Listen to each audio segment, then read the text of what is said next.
its premiere have a very long-range kite-back composition. It's not like you can play disengage with the lead. The only way you can play is, but will this actually work though? Oh, he damage. has his pots, he even has flash. The damage is coming out, but it's gonna be an outplay. 113 is lucky that he didn't go for the last hit there, because if he actually connected, he would also be dead here.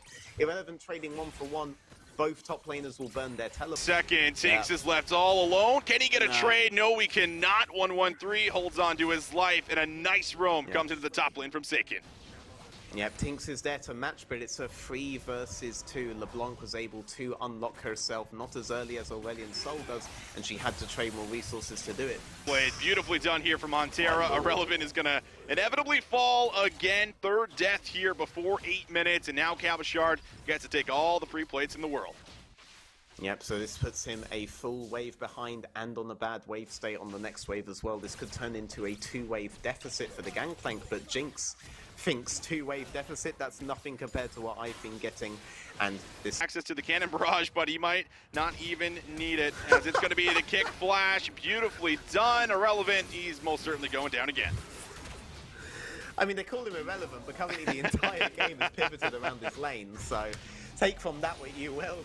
Once again, he made the mistake of thinking he was allowed to play League of Legends. K-Corp say, no, that's not how this game is going to work, alright? And now he's just back in the base. The Flash could be in a bit of trouble. 113 might just walk up and drop the Rift Herald here there as well, but won't be able to find the Wind Becomes Lightning. Shayak with a nice sidestep, and 113 not interested in using that Rift here just yet.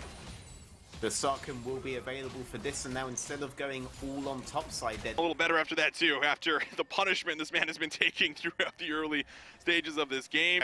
Not able to breathe a whole lot right now. Does have access to the Flash still, and will he be under fire? He sure will. Flashes over the wall. 113 doesn't have flash to follow, and Seiken not having the distortion. He'll ultimately be safe, and Cabochard is forced to stay for another wave. This will mean, though, that the Rift Herald could end up going over to Misfits. You've just rotated your AD carry over. On the side of Misfits in any of these setups, we're basically dependent on Vander, we're dependent on knockups on Tinks.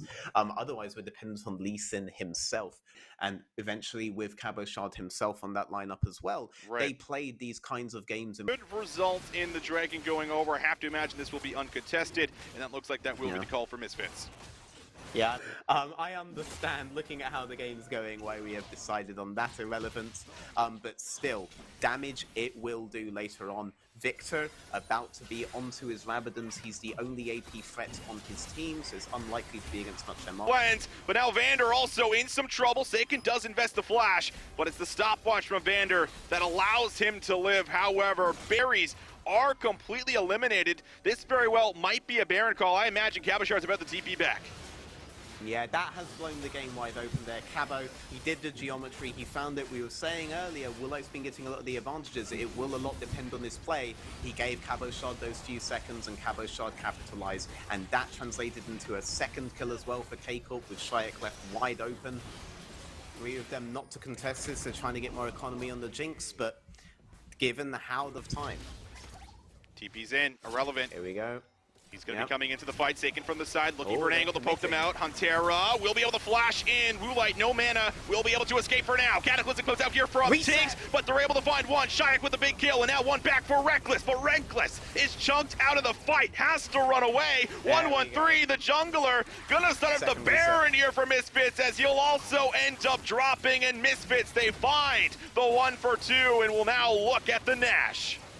Right, as we were talking about how difficult it is for K-Corp to just start up the Baron, they actually do start it, and in doing so, that spread them thin. Huntera was off alone. Oh, gets a kill. Sarkin gets a kill on the Cabo! The kick! The Dragon Rage sends Vander into the team, and Cabochard finds another Woolite down. Shayak has to limp away from the fight. Back and forth we go. Seiken feels like he might be able to go in one. Might have actually had an advantage there. K-Corp, they spread themselves thin on that Baron. It wasn't a straight 5-on-5. A reset was able to be gotten on Jinx, but they critical. Jinx Victor, though, they're very far away from it. Doesn't look like Tinks will get the steal. This is the best situation K-Corp could ask for. Oh, you just said it. And irrelevant now. probably going to be going down for sure. It's just a matter of who gets the kill, and Cabochard says thank you very much. Inks wants to start up the fight, but it's instead going to be him that drops. Misfits now without one of their key members. 113 jumped down to half, but will be fine. KC finally get that window to break open the base, and it might be for 2 inhibitors as Cabo sets up the bot wave. Yeah, the bigger damage there was done onto Woolite. He was a quarter HP by the time we looked up there, but with Woolite threat down, that was definitely a lot more impactful. Vander just dies. Vander's dead. They're all dying. Yeah. It's the KC show. I mean, they are taking over. Cabochard might end up dropping. So there is still a chance to play some base defense. Excited now will be Woolite. Can they turn this fight around? But as you said, Cabo looking for Woolite. There's the kick, the delivery of the Eddie carry. And now Karmine Corp, they get to press forward. It's a double for Reckless. 3 players remaining here for Misfits Premier. Cabo does not hit the Sonic Wave, but the slow chase will commence. Everyone having to escape, running, retreating to the base. And now KC, they can look for the end here with a numbers advantage.